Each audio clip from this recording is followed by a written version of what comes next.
keterampilan atau life skill kepada para pemuda Kampung Langsutu.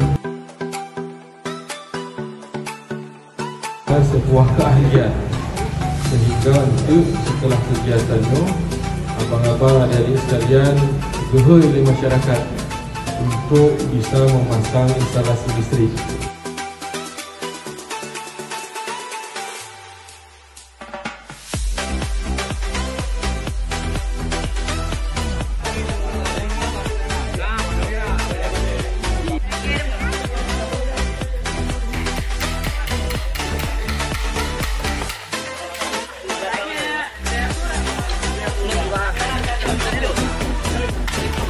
Thank you.